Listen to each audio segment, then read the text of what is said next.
সম্মানিত ভাইরা, আল্লাহ রাব্বুল আলামিন বলেছেন, ইয়া আইয়ুহাল্লাযীনা আমানু যকুরুল্লাহা যিকরান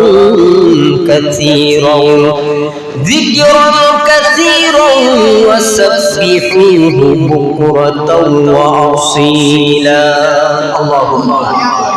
আল্লাহ পাক রব্বুল বলেছেন, হে ঈমানদারগণ, তোমরা অধিক পরিমাণে আল্লাহ পাকের জিকির করো এবং সকাল সন্ধ্যায় আল্লাহ পাকের পবিত্রতা বর্ণনা করতে থাকো। সুবহানাল্লাহ। এটা আমরা করি, সময় পাইলে আমরা জিকির করি, সকাল সন্ধ্যা আল্লাহ পাকের তাসবিহ, আল্লাহ পাকের বরকত আমরা বর্ণনা করি। চাই সেটা অনেক সময় শুদ্ধ হোক অশুদ্ধ হোক, কিন্তু আল্লাহ পাক যেটা অর্ডার করেছেন তোমরা অধিক পরিমাণে জিকির করো। এই যে আলোচনা করতেছি এক ধরনের জিকির, এটাও কি জিকির। আমরা সকাল সন্ধ্যায় তাসবিহ তাহলিল করি, এটা আল্লাহ পাকের জিকির। আল্লাহ পাকের সর্বক্ষণই আমরা আল্লাহ পাকের পবিত্রতা বর্ণনা করতেই থাকি। সুবহানাল্লাহ। আল্লাহ তাআলা আমাদেরকে করার মতো যেন তৌফিক দান করেন। আমিন। সম্মানিত ভাইরা, তিরমিজি শরীফের বর্ণনা, আল্লাহর নবী বলেছেন, আমি কি তোমাদেরকে এমন একটি ব্যবসার কথা বলে দিব না যেই ব্যবসা আল্লাহ পাকের কাছে সবচাইতে পবিত্র এবং তোমাদের মর্যাদার ক্ষেত্রে অধিক কার্যকারী এবং আল্লাহ পাকের নিকট সবচাইতে বেশি পছন্দনীয় এমন একটি আমলের কথা আমি তোমাদেরকে বর্ণনা করে দিব কিনা, তোমাদেরকে বলে দিব কিনা। তখন সাহাবীরা বললেন, ইয়া রাসূলুল্লাহ, ইয়া হাবিবাল্লাহ, অবশ্যই বলে দিবেন। তখন আল্লাহ রাসূল বললেন, ও আমার সাহাবীরা, সেটা হলো আল্লাহ পাকের জিকির। সুবহানাল্লাহ। জিকিরের বিকল্প কিচ্ছু নেই। আপনার ইবাদতের পাশাপাশি জিকির রাখতে হবে। যে আল্লাহ রাসূল কি বললেন, ও আমার সাহাবীরা, আমি কি তোমাদেরকে এমন একটি আমলের কথা বলে দিব না যে আমল করলে পরে ওই আমলটা আল্লাহ পাকের কাছে সবচেয়ে পছন্দনীয়, পবিত্র এবং তোমাদের প্রভুর নিকট সবচাইতে পবিত্র, পছন্দনীয় এবং যাহা তোমাদের মর্যাদা যে বৃদ্ধি হবে এমন একটি পজিশনের কথা, এমন একটি আমলের কথা কি বলে দিব না? এবং তোমরা যে শত্রুর সাথে যুদ্ধ করে হয়তো শত্রুর গলা কেটেছ, না হয় তোমারটা কেটেছে, এর চাইতেও উত্তম পন্থা, এর চাইতে উত্তম আমল কি আমি তোমাদেরকে বলে দিব না? সাহাবারা বললেন, জি হুজুর, আপনি অবশ্যই বলে দিবেন। আল্লাহর রাসূল বললেন, সেটা হলো আল্লাহ পাকের জিকির। সুবহানাল্লাহ। আল্লাহ পাকের জিকির ব্যতীত কোন মানুষ আল্লাহর ওলি হতে পারে না। আপনি ইবাদত বন্দেগী কিন্তু কমান, এটা তো করতেই হবে, কিন্তু জিকির করতে করতে জিহ্বা এবং এই যে কল্পটাকে একদম নিটান দিলে আয়নার মতো পরিষ্কার রাখতে হবে। যেই রেখেছে সে আল্লাহ পাকের ওলি হওয়া তার পক্ষে সম্ভব হয়েছে। সুবহানাল্লাহ। আল্লাহ তাআলা এমন ব্যক্তিদের অন্তর্ভুক্ত হওয়ার মতো যেন আল্লাহ তাআলা তৌফিক এনায়েত করেছিলেন। আমিন। বুখারী ও মুসলিম শরীফের বর্ণনা এসেছে, আল্লাহ রাসূল বলেছেন, যে ব্যক্তি আল্লাহ পাকের জিকির করে আর যে ব্যক্তি আল্লাহ পাকের জিকির করে না, তাদের মধ্যে মৃত্যু এবং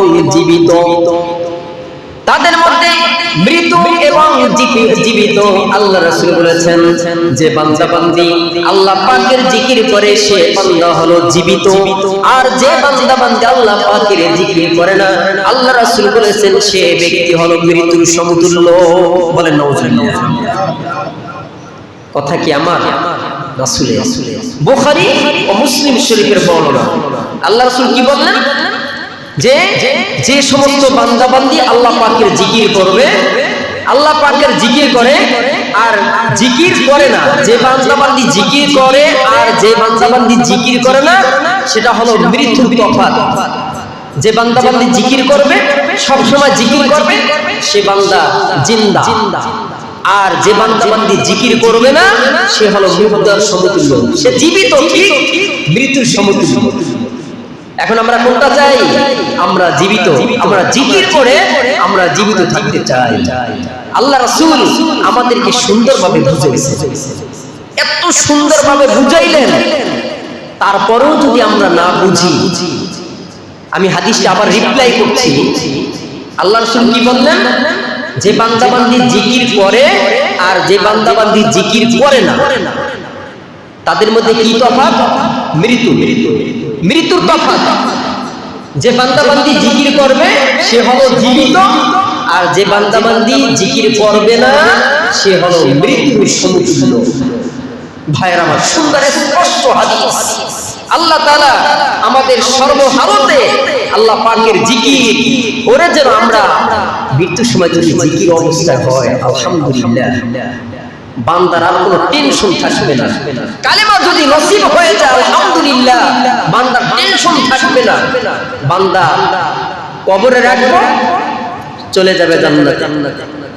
আল্লাহ তাআলা বলবেন যে ফেরেশতা এই জান্নাত এবং তার কবরের জান্নাতের হাওয়া যেন আসে এমন স্রোত করে দাও, দরজা করে দাও, এবং তার চোখের দৃষ্টি সীমা পর্যন্ত প্রশস্ত করে দাও, তার মানে ফাঁকা করে দাও। আর নাফরমানের তার কবরটাকে সংকীর্ণময় করে দাও, ছোট করে দাও, মানে যে অ্যাডজাস্ট করে দাও।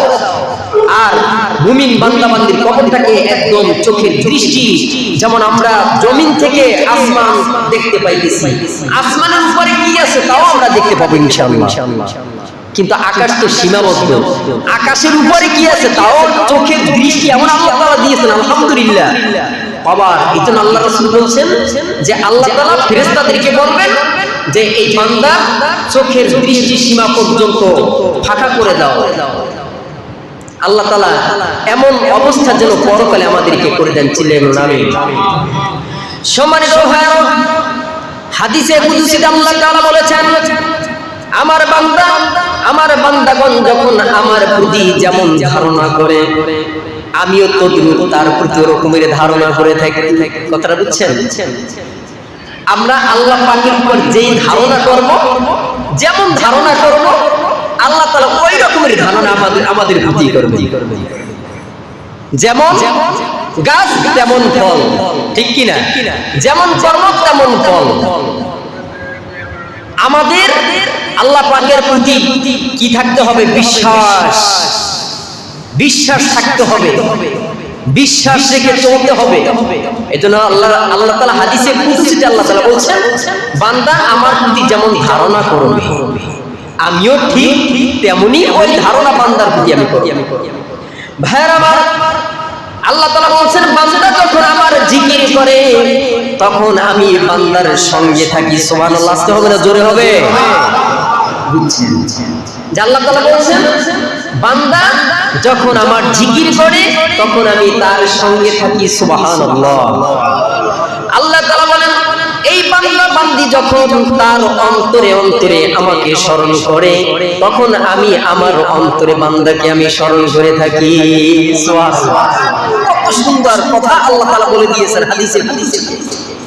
ভাইরা আমার, আল্লাহ পাক রব্বুল আলামিন আরো বলেছেন, বান্দারা যখন এরকমের মজলিস নিয়ে মজলিসে আমি আল্লাহ পাকের জিকির আজকার করে, আমি আল্লাহ পাকের বরত্ব, আমি আল্লাহ পাক রব্বুল আলামিন বড় বড় এরকমের তারা সাক্ষ্য প্রদান করে, আমিও আল্লাহ পাক রব্বুল আলামিন তাদের মজলিস থেকে, অর্থাৎ ফেরেশতাদের মজলিসে আমি বান্দাদের আলোচনা করে থাকি।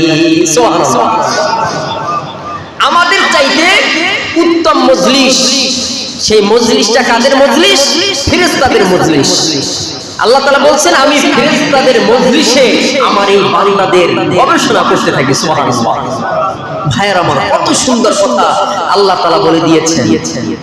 এখন আমরা সম্মিলিত একাকী, আমরা উভয় অবস্থায় আল্লাহ পাকের প্রশংসা, আল্লাহ পাকের বরকত সব সময় করে যাব ইনশাআল্লাহ। বুখারী শরীফের বর্ণনা। ভাইয়ের আমার, হুজুর সাল্লাল্লাহু আলাইহি ওয়াসাল্লাম বলেছেন, শয়তান মানুষের কলবের উপরে নিবিষ্ট হয়ে বসে থাকেন, তার মানে স্থান করে বসেন। মানুষের কলবের উপরে শয়তান বসে থাকেন। এই বান্দা বান্দি যখন আল্লাহ পাকের জিকির আজগার করে, তখন শয়তান তার কলবে আর বসে থাকতে পারে না, চলে যায়। আবার ওই বান্দা বান্দি যখন এই জিকির ছাড়া সময় কাটায়, তখন শয়তান আবার তার কলবে এসে বসে যায়, ওয়াসওয়াসা দিতে থাকে, ধোঁকা দিতে থাকে। তখনই সে গুনাহে লিপ্ত হয়ে যায়। দেখবেন একটা জিনিস, আপনি আমি যখন ইবাদতে লিপ্ত থাকি, শয়তান প্রকাশ্য শত্রু ঠিক আছে, কিন্তু এই শয়তানকে অ্যাবাউট করে যখন আমরা আল্লাহ পাকের হুকুমগুলি পুরোপুরি পালন করি, তখন শয়তান কাঁদে, শয়তান কাঁদতে থাকে যে আমি একটা হুকুম লঙ্ঘন করে আল্লাহ তাআলা আমাকে ইবলিস হিসাবে গণ্য করলো, আর এরা আল্লাহ পাকের হুকুম পালন করে এরা জান্নাতে চলে যায়। শয়তান কাঁদে। এজন্য এই বুখারী শরীফের হাদিসটা আল্লাহ রাসূল বলেছেন যে শয়তান মানুষের কলবের উপরে স্থান গিরে বসে থাকে। আবার এই বান্দা বান্দি যখন আল্লাহ পাকের জিকির করতে থাকে, তখন শয়তান আর বসার কোনো সুযোগ নাই, শয়তান চলে যায়। আবার বান্দা যখন এই জিকির থেকে গাফেল হয়ে থাকে, ফারেক থাকে, তখন আবার এই শয়তান তার কলবে এসে বসে যায়, ধোঁকা দিতে থাকে, ওয়াসওয়াসা দিতে থাকে, তাকে খারাপ কাজে লিপ্ত করায়। আল্লাহ তাআলা এই শয়তানের কুমন্ত্রণা থেকে যেন আমাদের সকলকে বাঁচায় রাখেন। চিল্লাইয়ে বলুন আমিন। সম্মানিত ভাইরা, বাইহাকী শরীফের বর্ণনা, আল্লাহ রাসূল বলেছেন প্রত্যেক জিনিস পরিষ্কার করার একটি যন্ত্র আছে।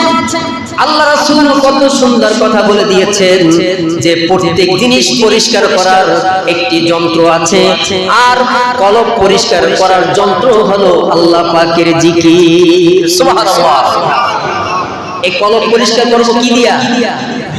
কামারের কাছে নিতে হইব। কার কাছে? জিকির করতে করতে, জিকির করতে করতে আমাদের কলব পরিষ্কার হবে। আর দা কাশিতে যদি পানি লাগে, লাগার পরে ওটা রেখে দেওয়ার পরে মরিচা পড়ে যায়, সেটা আমরা বাস্তবে দেখেছি, ঠিক কিনা? আবার সেটাকে সুন্দর ধারালো করার জন্য আবার কামারের কাছে নিতে হয়। কামার বলেন না, দা কাশি বানায়, তাকে কামার বলা হয়, তাই না? তার কাছে নিয়ে আবার সুন্দর পরিপাটি করে নিয়ে আসি। আল্লাহ রাসূল কত সুন্দর এক্সাম্পল দিয়েছেন যে আর বান্দার এই অন্তর পরিষ্কার করার জন্য আল্লাহ পাক রব্বুল আলামিন জিকিরের ব্যবস্থা করে দিয়েছেন। সুবহানাল্লাহ। জিকির করতে করতে বান্দার কলবটা একদম নিটান ক্লিন হয়ে যাবে। ওই সময় বান্দার কাছে সব ভালো লাগবে। আল্লাহ তাআলা এই ভালো ভালো কাজগুলি আমাদের সকলের দ্বারা যেন করান। সকলে বলুন আমিন। সম্মানিত ভাইরা, আল্লাহ রাসূল বলেছেন যখন কোন সম্প্রদায়, আমরা এখানে যারা উপস্থিত হয়েছি সবাই কিন্তু এক বংশের না, বিভিন্ন বংশের, খলিফা, মোল্লা, হাওলাদার, বিভিন্ন বংশের হয়ে থাকে, ব্যাপারী, বিভিন্ন বংশের আমরা লোকজন একত্রিত হয়েছি। কে? আমরা বিভিন্ন গোত্রের, বিভিন্ন বংশের লোক আমরা একত্রিত হয়েছি। আল্লাহ রাসূল বলছেন যখন কোন সম্প্রদায়ের লোকেরা একত্রিত হয়ে আল্লাহ পাকের জিকির করতে বসে, সুবহানাল্লাহ, জিকির করতে বসে, তখন আল্লাহ পাকের রহমতের ফেরেশতারা তাদেরকে সম্মান সূচক তাওয়াফ করতে থাকেন। চিল্লায়ে বলুন সুবহানাল্লাহ। যারা হাজী সাহেব হজ করতে গেছেন, কাবা শরীফকে তাওয়াফ করে, ঠিক কিনা? আল্লাহ রাসূল বললেন যারা এভাবে বিভিন্ন গোত্রের লোকেরা একত্রিত হয়ে জিকির আজগার করতে বসে, এই যে মাজলিস কায়েম করেছি জুমার দিন, গরিবের হজের দিন, আমরা এখানে জিকির আজগার আল্লাহ পাকের বরকত, রাসূলের শান নিয়ে আমরা কথা বলতেছি, আমরা জিকির আজগারের মধ্যে আছি। আমাদেরকে আল্লাহ রাসূল বলছেন তার মুখের ভাষা অনুযায়ী যে সেই রহমতের ফেরেশতা আমাদের চতুর্পাশে সম্মান সূচক তাওয়াফ করতে আছেন, সুবহানাল্লাহ। এবং আমাদের উপরে আল্লাহ পাকের রহমতের ফেরেশতা দিয়ে বেষ্টন করে রেখেছেন। এবং আল্লাহ রাসূল বলছেন একজনের কাঁধের উপরে একজনের কাঁধ এভাবে আরশ পর্যন্ত পৌঁছে যায়, সুবহানাল্লাহ। এই ফেরেশতাদের একজনের কাঁধের উপরে একজনের কাঁধ, একজনের কাঁধের উপরে এভাবে আরশ পর্যন্ত পৌঁছে যায়। তখন আল্লাহ তাআলা এই বান্দাদেরকে, ওই ফেরেশতাদেরকে জিজ্ঞেস করেন যে তোমরা কোথা থেকে এসেছো? যে হাজী হেদায়েতুল্লাহ বাইতুল মামুর জামে মসজিদে মুসল্লিরা কোরআন হাদিসের বয়ান শুনতেছে, তারা জিকির আজকারের মধ্যে আছে, আল্লাহ তাদের অবস্থান দেখে আসছি। তখন আল্লাহ বলেন তারা কি চায়, তারা কি চায়? তখন এই ফেরেশতা বলে যে তারা গুনাহ থেকে পানাহ চায়, গুনাহ থেকে মুক্তি চায় এবং জাহান্নাম থেকে মুক্তি চায়। তখন আল্লাহ তাআলা বলেন যে তারা কি জান্নাত দেখেছে, জাহান্নাম দেখেছে? বলে কিছুই দেখে নাই। যদি দেখতো তাহলে তাদের কি অবস্থা হবে? সুবহানাল্লাহ। আল্লাহ বললেন যদি তারা জান্নাত দেখতো পাগল পারা হয়ে যেত, আর জাহান্নাম দেখে তারা ওই জাহান্নাম থেকে মুক্তির পরোয়ানা, মুক্তি পাওয়ার জন্য সব সময় ব্যস্ত, আর ওই জান্নাতে যাওয়ার জন্য তারা ব্যস্ত থাকতো, সুবহানাল্লাহ। ভাইরা আমার, আল্লাহ রাসূল বলেন যে এই সমস্ত বান্দাদের উপরে আল্লাহ পাকের সাকিনা, আল্লাহ পাকের রহমত সব সময় বর্ষণ হতেই থাকে, সুবহানাল্লাহ। এমন রহমত আমরা সকলে চাই কিনা? আমরা চাই ভাইরা। এইজন্য আল্লাহ তাআলা কি বললেন যে সব সময় সকাল সন্ধ্যা ইয়া আইয়ুহাল্লাযীনা আমানু যিকুরুল্লাহা যিকরান কাসীরান ওয়াসাব্বিহুহু বুকরাতান ওয়া আসীলা। আল্লাহর কথা কত সুন্দর। আল্লাহ বলেন হে ঈমানদারগণ, আমাদেরকে বললেন যাদের ঈমান আছে তাদেরকে সম্বোধন করে বলছেন হে ঈমানদারগণ, তোমরা অধিক পরিমাণে আল্লাহ পাকের জিকির করতে থাকো, অধিক পরিমাণে জিকির করো এবং সকাল সন্ধ্যায় আল্লাহ পাকের বরত্ব, আল্লাহ পাক বড়, এই নিয়ে ব্যস্ত থাকো। আমরা আল্লাহ জবান দিয়েছেন আমরা জিকির আজকার করব। আমরা সুস্থ আছি অসুস্থ আছি উভয় অবস্থায় আল্লাহ পাকের গোলামি করব। আল্লাহ রাসূল বলেছেন যে বান্দা তোমরা অধিক পরিমাণে জিকির করো, জিকির করতে করতে তোমাদের জিহ্বা তরতাজা রাখো, ভিজিয়ে রাখো, এবং তোমাদেরকে যেন মানুষে কি বলে? পাগল বলে। তোমাদেরকে কি বলে? পাগল বলে। পাগল বলবে কারে? যেই লোকটা তার চেঞ্জ নাই। এমনও বান্দারা আছে, আমাদের এলাকায় একটা লোক আছে মনির পাগলা করে নাম, তিনি এমন আল্লাহ পাকের আশিক, কারণ আমি নিজ চোখে দেখেছি। ওনার সাথে আমার কয়েকবার সাক্ষাৎ হয়েছে। এই গত 3 দিন আগে তার একটা ফেসবুকে দিয়েছেন কুয়াকাটা, নাম শুনছেন না? কুয়াকাটা যে ফিশিং বোট আপনারা চেনেন সম্ভবত, যে ফিশিং বোট আপনার সাগরে যায় মাছ ধরার জন্য, ফিশিং বোট বিশাল। এই ফিশিং বোটের সামনের সাইড, ওটাকে আমরা আন্নি বলি, সামনের সাইডটা অনেক উঁচু, সেই উঁচুতে দাঁড়িয়ে সে জিকির করতে আছে। আপনার দ্বারা আমার দ্বারা সম্ভব না পশ্চিমকালে। আবার এই লোকটাকে এমন হালতে দেখা যায়, নিজ চোখে দেখেছি, যখন মাহফিল চরমনায় যখন মাহফিল হয়, আমাদের এলাকায় বড় মাহফিল হয় গলাচিপা কলেজ মাঠ, ওখানে দেখেছি ওনার যখন হুজুর যখন বয়ান শুরু করে তার ভিতরে এমন একটা এসে যায় কয়েকজন ধরেও তাকে রাখতে পারে না, এমন অবস্থা হয়। কেমন বাঁশ তো গিরে দিয়েছে, এই বাঁশ বেশ সামিয়ানার উপরে উঠে জিকির করে। দ্বারা আপনার দ্বারা আমার দ্বারা সম্ভব নয়। এটা একটা আল্লাহ পাকের সাথে কালেকশন হয়ে গেছে। আমি সেই ওই হালতগুলি দেখে আসলে আমি বুঝলাম যে জিকিরের যে কতটা মর্যাদা। এই বান্দাটা সব সময় জিকির করে, জিকির করতে করতে তার জীবনটাকে তরতাজা রাখে, তার তার মানে আল্লাহর সাথে প্রেম নিবেদন হয়ে গেছে। সুবহানাল্লাহ বলেন। এমন মানুষের সঙ্গে স্পর্শে থাকা উচিত। আমি যখন হেফজখানায় পড়ি তখন এই মনির পাগলা আমার পাশে দাঁড়ালো। ফজরের নামাজ যখন হাবেশ সাহেব তিলাওয়াত করতেছে তখন দেখলাম তার চোখ থেকে পানি পড়তেছে, অজস্র পানি পড়তেছে। কারণ সে বুঝছে, কারণ কোরআন যখন তেলাওয়াত হয় সে সহ্য করতে পারে না, চোখ থেকে অজস্র পানি ঝরছে। এই হালো অবস্থা দেখে দেখলাম আমার পাশে দাঁড়ানো সে ঝিমঝিম করতে আছে, মানে যে শরীরে পুরো কাঁপাইতেছে আর চোখ থেকে পানি পড়ে। সে রুকুতে গেল, দেখলাম রুকুতে গেলে তার মানে যে কান্নার যে ভাব, সেই অবস্থা তার মধ্যে সৃষ্টি হয়ে গেছে। এখন আমাদের অন্তরটা গেছে মরুভূমি হয়ে, চোখে পানি নেই। এই পানি আনার ব্যবস্থা করতে হবে, নিজেকে একদম মরার মতো করতে হবে, নিজেকে বিলীন করে দিতে হবে। দুনিয়া মোহে পড়ে আল্লাহ রাসূলকে ভুলাতে হবে। সেই আল্লাহ পাকের প্রেম নিবেদন, রাসূলের সাথে প্রেম নিবেদন কোরআন হাদিসের সংস্পর্শে থেকে আমরা যেন পরকালে আমরা পারি জমাতে পারি। চিল্লায়ে বলুন আমিন। আখির দাওয়ানা আলহামদুলিল্লাহি রাব্বিল আলামিন।